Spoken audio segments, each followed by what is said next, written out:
Okay, so YouTube did something weird where all the videos that I uploaded previously were automatically set to private, which is why there was three simultaneous uploads or maybe notifications, not sure, that came through at the same time a couple hours ago because I'm sitting there looking at the videos like, wait a second, like this isn't right, and oh wait, they're all set to private.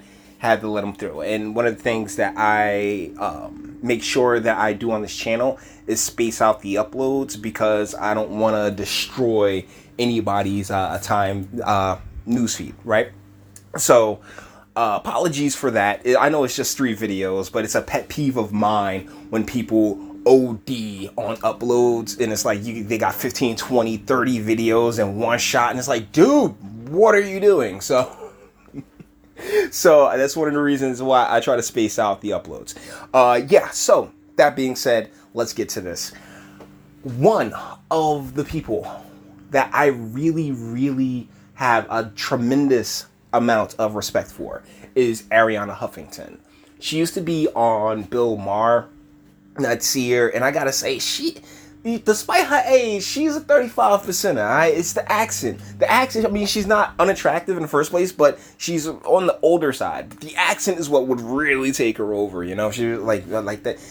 I'm not even gonna try to pretend to be able to to execute. So it's a bit discerning and heartbreaking when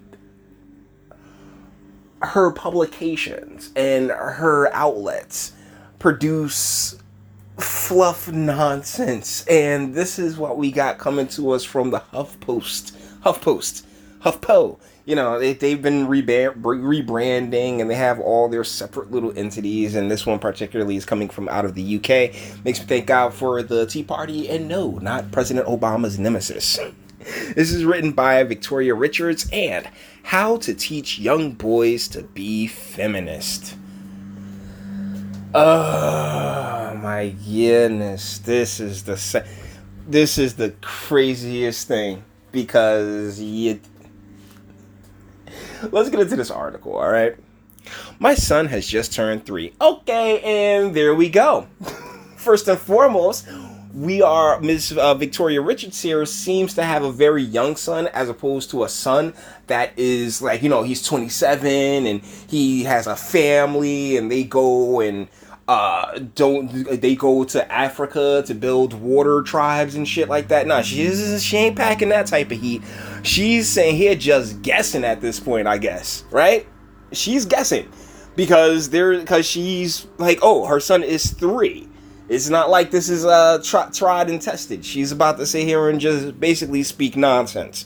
The most important woman in his life at this moment are his mother, me, his older sister, his grandmothers, and the people who care for him tirelessly when he's at nursery. And I noticed you said women, but does the kid have a father? Are we gonna learn? I mean, wait, I'm sorry. The kid definitely has a father. The question is, are you gonna mention the man in his life at any point? That's very telling. He wears fairy wings to the park, his parachute to borrowing his sister's gold sequin pom-pom skirt, and chose a headband with a big red and white bow to wear for his nursery graduation photo. So the kid's he's 3. Did he choose this, or is this what you put him in? Because at 3 years old, it's kind of what the parent puts the kid in more than the kid being like, oh yeah, I want to rock this. Like 7 or 8, I'd be willing to venture out a little bit more on. But at 3 years old, kids tend to be a little impartial as to what, they're wearing. In no order of preference, he also likes dolls, dancing, toy cars, having his nails painted, and telling stories about ghosts. Arms stretched wide for a dramatic emphasis, and he's learned all this in 3 years of life. I gotta say, I don't even remember when I was 3, but I can guarantee you my as far as the things that I enjoy doing, shoot, you can entertain me with you can entertain a 3-year-old with damn near anything. You give them a cardboard box and they'll be enjoying themselves. My son is a good-humored, kind, and boisterous, free for the moment from stifling gender stereotypes and the pressures to man up or be macho, or so I thought. He is 3 years old. That, like, the first sentence,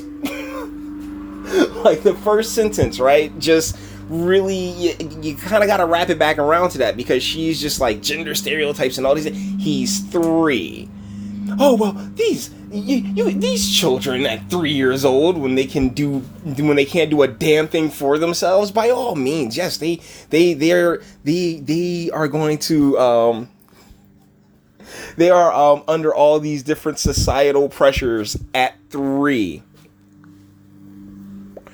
However, much as we try as parents to avoid reinforcing gender norms, though careful language asking others to be more open with their choice of boys' toys or reading bedtime stories that highlight gender equality, oh my God, it's still there, all around us, all the time. It's there in the throwaway comments like "boys will be boys" when kids scrape with each other in the playground. Well, yeah, because they got to figure out life. They're figuring out the world. And we have instincts as males that females do not have. It's there in the affectionate musings made by friends or relatives when my son is playing with a digger. He's such a boy, they say, typical boy, throwing himself off the sofa, ignoring or simply not seeing my daughter doing exactly the same. But isn't you said his older daughter, he'll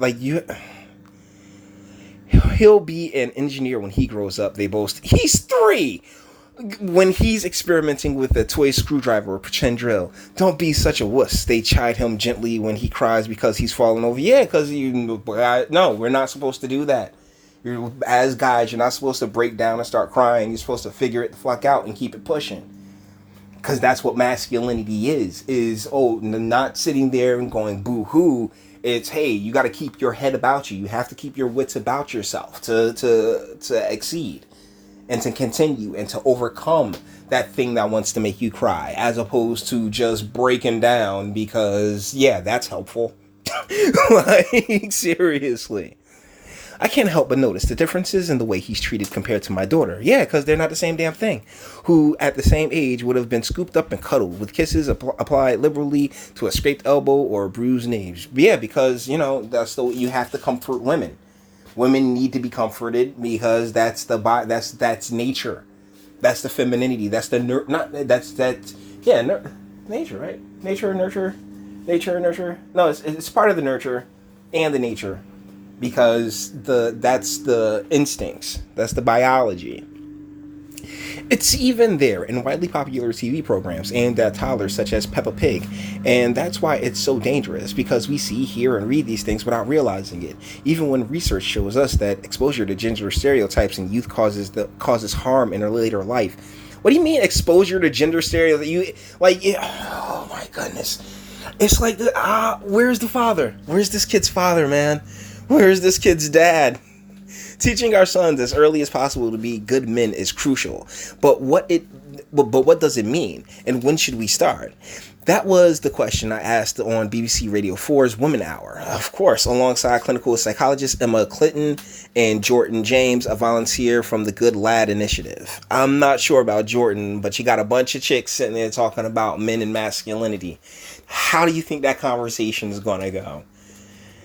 My opinion, it's never too early to start. We need to embed messages of equality, respect, and tolerance in infancy to bring about any sort of systemic change. After all, the most recent EU Gender Equality League table revealed that progress in evening out of the battle of the sexes is moving at a snail's pace. Here's how we can make the difference. It's not a snail's pace. It's literally an impossible task.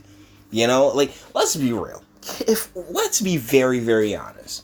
If men were of a hive mind and we all just, they put out like, let's say they had like, in the Airplane movie, or was it Airplane? Or Naked Gun movie, where they had the code word, it could be something like Dostoevsky or something like that. We all hear Dostoevsky and we all decide that, you know what, ladies, you getting your ass back in that kitchen.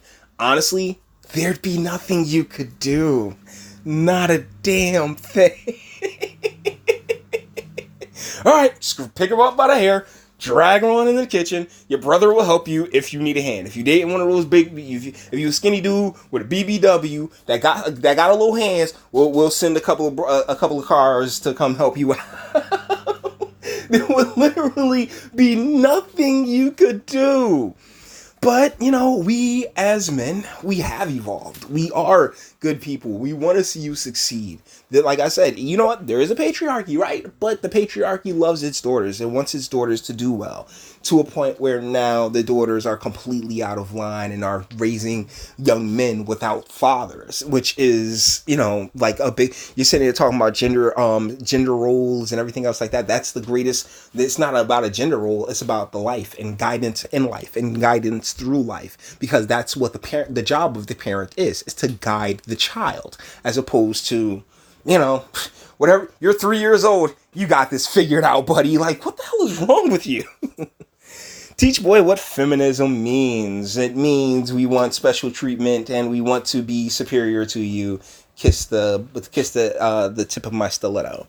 Some people balk at the word feminist. They believe the stigma attached to it. One friend even told me she associates feminism with equality with a hump, meaning a bad mood or negative undertones. I've come to love this definition. PEPS. Feminists want political, economic, personal, and social equality of the sexes. Hard to argue with that. But okay, so here's the deal. You overdoing it, you and your acronyms. It's just equality of opportunity and equality under the eyes of the law, which you have, which many can argue you have way too much of. Okay, because lesser prison sentences, a lot more leniency when it comes to the court, the child support situation. I mean, we hooked you up, yet you're like, oh my goodness, no, we want more. Call out gender stereotypes. Challenge outdated or sexist views. Otherwise, people will keep on spouting them, believing they're acceptable. They're not. To fight fire, you have to be aware of smoke. Don't hide injustice. Everyday sexism or inequality. Point it out. You can stand against something if you don't know it exists.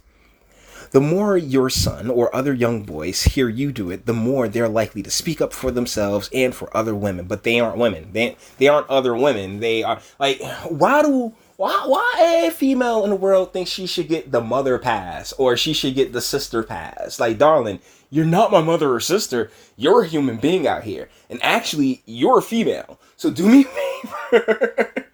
Because it was like, oh, well, your mother's a woman, your sister's a woman. How could you feel? Because that's a completely different relationship. And how do you think you should be? Like, how would I let you? Like my mother could punch me in the face. My mother could stab me if she so desired. Because guess what? She's my mother. But if you stab me, guess what? I'm going to murder you. Because that's what's the name? Like that's like, yo, you like, what are you doing? No. Stop. You don't get that pass just simply because you share that one very broad trait with, because everybody keeps saying women and other minorities. You're not a minority. You've never been a minority and you'll never be a minority. And, the creator makes sure it stays that way because we need more incubators than incubatees. Can you dig it? Jesus. But develop a thick skin. A wise friend reminded me that we should teach our children that people aren't always going to agree with them. Preach. That's terrible writing. Don't limit their choices. Tell boys they can be whatever they want to be. Nurses, teachers, childcare assistants, chefs. The possibilities are endless, and yes, they can wear pink. No, it's not. If a guy is wearing pink, it's salmon. Okay?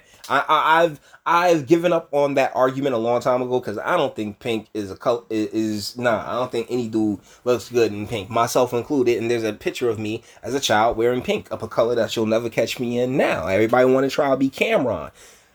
Points if you get that joke. But either way, but the deal is that it's salmon. When a man wears it, it's salmon. Okay, Jesus. And while you're doing this, challenge heteronormative ideals, girlfriends, boyfriends, both or none at all. It comes right back to opening up their options. Think before you search online. I recently heard that even the biggest retailers divide clothes and toys into boys and girls because customers search for them that way online. Whether it's true or not, I don't know. But if we stop looking that way, does that mean they'll stop needing to divide them for us? This woman's off her rocker. I feel so bad for the son. If family or friends are shopping for your children, ask them not to buy gendered gifts for your children. My son got a buggy for Christmas, and he couldn't have been more delighted. I don't know what a buggy is. It's probably some this. Oh my goodness. I want to drive to a dock and just throw all the tea, all like I want to go to the store, get a whole bunch of Lipton, and just drive to the dock and just throw it the hell off, just symbolically. Kids books that read books that challenge the norms. Kids books that challenges gender norms can undo children's previously held perceptions, according to the study by the Fawcett Society. Why not pick a few to read to your children? Also, try the brilliant Julian is a Mermaid by Jessica Love, one of my favorites. Try to present boys with strong women role models in books. I'm not going through your examples. Teach them about consent. Teach them about consent. You haven't done this with your own kids yet. You don't know how this is going to play out. But you're just like, oh yes, all these things need. Where is this boy's father? Oh my goodness, teach them about consent. This should happen as early as possible. Don't force your sons to hug or kiss aging relatives at Christmas if they don't want to. Empower them by reminding them that they have the right to bodily autonomy and autonomy. And so do girls. Become a role model. Be a parent. Talk openly to them. And lastly, here you define what it means to be a man. Okay. I'm not going. This is running long enough. But I want to get at this. I'm not raising my son to be a man. You clearly are not. I mean, wow. This is the truest thing that you've said in the entire piece. I'm raising my son to be a human being. He kind of took care of that by, laying down. And that section is so small. You see that? I'm not raising my son to be a man. Where's this boy father at? Because guess what, lady? You couldn't do it if you tried. And you're definitely not trying. Oh, my man. I feel so bad for the 3-year-old. I really do. Because his mother is completely off of her rocker. Victoria Richards. Should have kept it to yourself, darling. Should have kept it to yourself. So with that being said, we're going to bring this one to an end. All the internet stuff. If you liked it, toss it a like. Dislike it, go ahead and do that too. I ain't scared of you. Sub if you enjoy my fantastic voice and you want to get videos like this every single day. Share, because sharing is caring, and YouTube and BitChute and the like. I told you what they did to my channel with the private thing. That was a little irritating, but whatever. I ain't worrying about it. And sub. Nope. And speak. Let me know. What do you think in the comments?